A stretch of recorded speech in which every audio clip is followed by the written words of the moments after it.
A German Shepherd was scheduled to be euthanized today, but when the vet looked at the tag around the dog's neck, she noticed something unusual and asked her assistant to stop. After investigating, she discovered a shocking secret behind it that made everyone cry. Thunder rumbled in the distance as the doors of the overcrowded Evergreen Veterinary Clinic flew open. Rain-soaked and shivering, a local police officer stepped inside, carrying a limp, cream-colored German Shepherd in his arms. The dog's body quivered with fatigue, and his eyes, clouded by blindness, stared vacantly. Dr. Aurora Cartwright, already working a double shift that night, rushed forward the moment she saw the weakened animal. "Where did you find him?" she asked, taking the dog carefully from the officer. "Near a construction site," the officer replied. "He was in the middle of the road. Lucky I managed to stop traffic in time." Aurora gently placed the dog, later identified as Daisy, onto a metal examination table. The clinic was bustling, filled with strays and injured animals, and resources were stretched thin. Despite her exhaustion, Aurora felt a fierce protectiveness surge through her. The dog's fur was matted, his ribcage painfully visible. Yet somehow, despite his dire condition, he exuded a sense of calm. "We'll do our best," she whispered, her voice catching in her throat. She knew that in many cases, a dog this old, this weak, would be put to sleep. But something about his unwavering trust tugged at her heart. After taking Daisy's vitals, Aurora considered the grim reality. With limited shelter space and severe health issues, euthanasia was often a last resort. The police officer hovered nearby, looking equally distressed. Before finalizing the paperwork, Aurora's hand brushed against a battered leather collar around Daisy's neck. She pushed aside the dog's tangled fur to read the nearly faded inscription. "If lost, return to Riley Manor. He saved me once."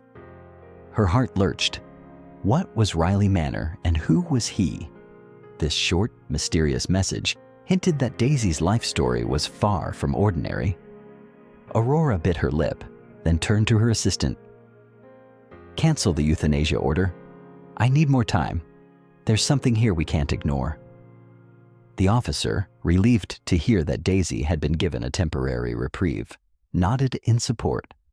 "Let's find out what's going on," he said quietly. Later that night, as lightning illuminated the rain-streaked windows, Aurora reviewed Daisy's medical records, or what little she had. He had been found near a noisy construction site, disoriented by the commotion, severely malnourished, and completely blind. The staff tried to feed him small amounts of bland food. Despite his weakness, Daisy wagged his tail when given attention, pressing his muzzle gently against anyone who approached. Aurora's emotions spun. On one hand, she knew the clinic's budget and space were nearly maxed out. On the other, Daisy's obvious gentle spirit made the idea of putting him down feel unimaginably cruel. She decided she had to investigate the collar's message. What if, she thought to herself, there's an owner out there desperately searching for him? That night she hardly slept, her dreams filled with half-formed images of a large, stately place called Riley Manor and the faint echo of Daisy's soft whimper. Early the next morning, Aurora called in a favor from her friend Carl, a local police officer who often helped with abandoned animal cases. Armed with the text, "If lost, return to Riley Manor," they began searching online for any clue about the mysterious location. The first results were discouraging. Riley Manor, listed as a nursing home, had a litany of complaints. "Looks like it's in real trouble," Carl remarked, scrolling through scathing reviews. "Staff shortages, building repairs left undone. They might be shutting down." Aurora frowned. But if Daisy's collar is correct, someone there might know him, or at least know who he belonged to. Driven by her growing attachment to the dog, Aurora decided to pay Riley Manor a visit. Before leaving, she gently placed Daisy in the clinic's quarantine area. ensuring he had enough blankets to keep warm. She leaned down beside it and whispered, "We will find a home for you, Daisy." Riley Manor, it turned out, was a crumbling 5-story building perched at the end of a quiet street. Once, it might have been grand, an impressive Victorian structure with beautiful gardens. Now, paint peeled from the walls, broken shingles littered the driveway, and tall weeds have replaced the former flower beds. A sharp-faced man in a crisp suit, Mr. Gabriel, greeted Aurora at the front entrance. The look in his eyes told her he had little patience for visitors. "We're not accepting new residents," he stated bluntly, crossing his arms. "I'm not here for that," Aurora answered. "I'm looking for information about a German shepherd named Daisy." His collar mentioned Riley Manor. Gabriel's mouth formed a thin line. "We're barely managing as is. I don't see how an animal could be connected to us." His dismissive tone rankled Aurora. Still, she persisted. "Could I speak to some of your residents? Perhaps someone recognizes the dog's name?" With an exasperated sigh, Gabriel waved her through a dim corridor. The lighting flickered, revealing water stains on the ceiling. The smell of stale disinfectant clung to the air, barely masking an underlying mustiness. Suddenly, she remembered that she had to bring Daisy here so they could recognize him more easily. Returning to the clinic, Aurora decided to bring Daisy to Riley Manor in the hope that the dog's presence might jog someone's memory. It took some effort to get Daisy into her car. He trembled at unfamiliar sounds. However, once they arrived, something in him changed. He sniffed the air, tail wagging softly, as if recognizing the scent of a home he had not visited for a long time. A small group of residents was gathered in a modest common room. Among them was a frail elderly man in a wheelchair, Carter. The moment Daisy ambled over, Carter's eyes lit up. "Daisy!" Carter exclaimed, voice trembling with emotion. He reached out, and the dog gently placed his muzzle on Carter's lap. "I thought I'd never see you again." Tears welled in Carter's eyes as he explained how Daisy had once saved his life. During a devastating earthquake, Carter had been trapped beneath debris, unable to move or call out. Daisy, though already experiencing failing eyesight, had barked incessantly, guiding rescue workers to Carter's location. Ever since, Carter had referred to Daisy as his guardian angel. As Carter and Daisy reunited, Aurora noticed that some of the staff looked anxious. Whispers circulated about financial troubles and suspicious activities involving Mr. Gabriel. A nurse named Ellen discreetly pulled Aurora aside. "You should know," she confided. "There's something wrong with the finances. The money for repairs has been paid, but no one has come to maintain the building. Food and staff salaries. It disappears. The residents suffer, and nobody can do anything about it." When Aurora mentioned Daisy's collar and the message, Ellen nodded. "It's true," she said. Daisy was a beloved companion here, especially to Carter. But then budget cuts started. Gabriel claimed we couldn't afford food for an animal. One day, Daisy vanished. We thought someone had abandoned him, or worse. We had no idea how he ended up alone near that construction site. Determined to expose the truth, Aurora conferred with Ellen and a few other staff members. They needed evidence to confront Gabriel and save Riley Manor from imminent closure. Daisy was living proof that this place once thrived, a symbol of the compassion that once defined the nursing home. News spread quickly that Aurora was talking to the staff at the nursing home. Gabriel cornered her outside Carter's room. "I hear you're poking your nose where it doesn't belong?" he hissed, eyes narrowed. "This is a business. You think you can save everyone? Well, you can't even save that mangy dog from being thrown out." Aurora's stomach churned. How could anyone threaten Daisy, especially after learning about how he had saved Carter's life? Anger flashed in her eyes, but she kept her voice steady. "Don't you dare do anything to Daisy. He belongs here. You have no right to remove him." Gabriel smirked, Try me. If you don't leave, the dog will go today. And after that, anyone causing trouble around here might find themselves gone too. Those threats did not scare her. She met with Ellen, Carter, and several other staff members later that evening. Under the fluorescent flicker of a break room light, they shared stories, receipts, and documents that pointed to blatant embezzlement.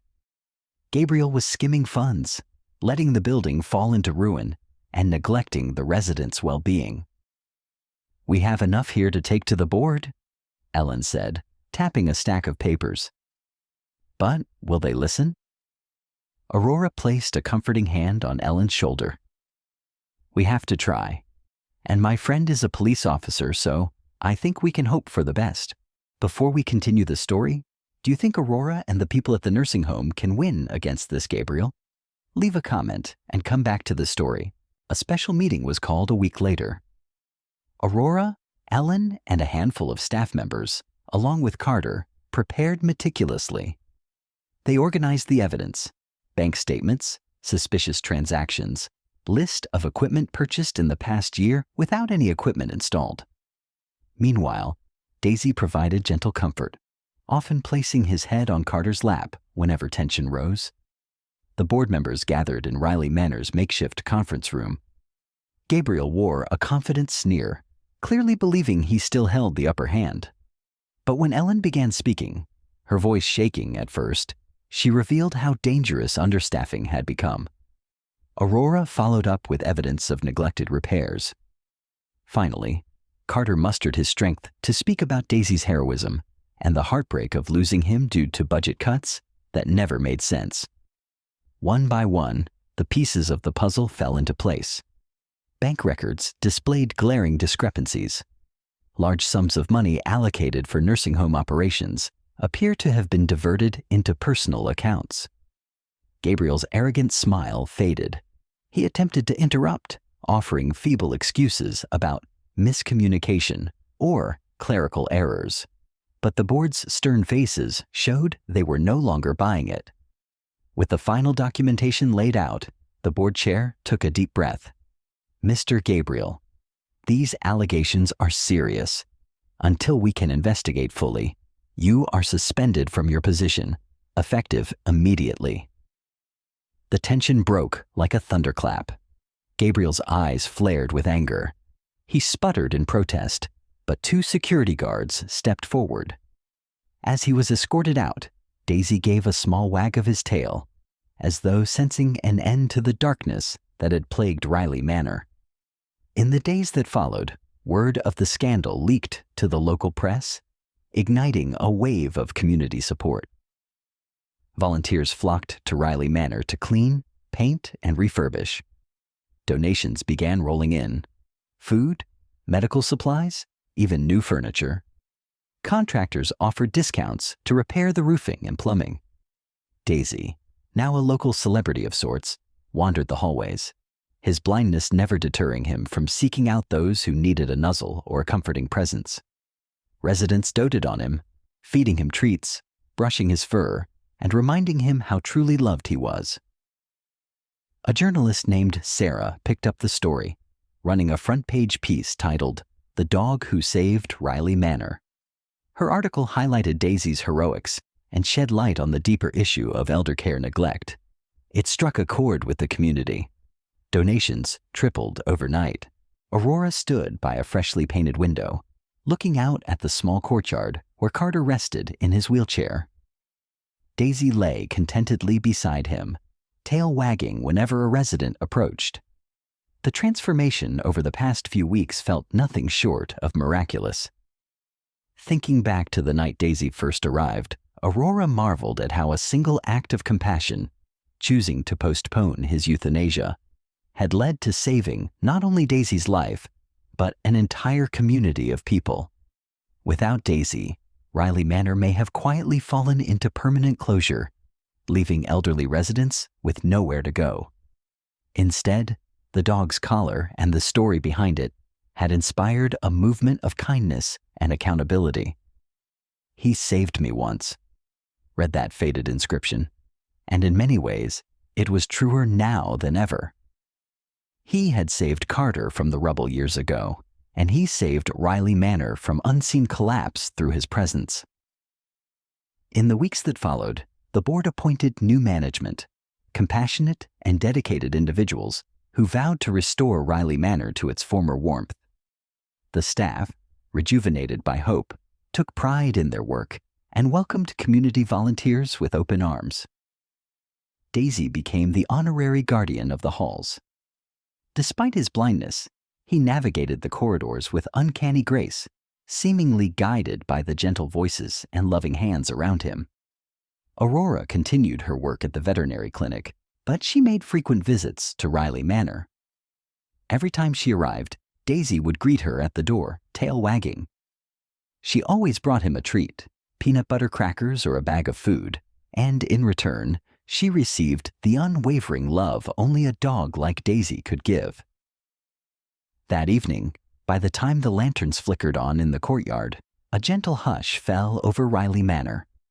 Most residents retired to their rooms, staff members tidied up for the night, and the final rays of dusk slipped away.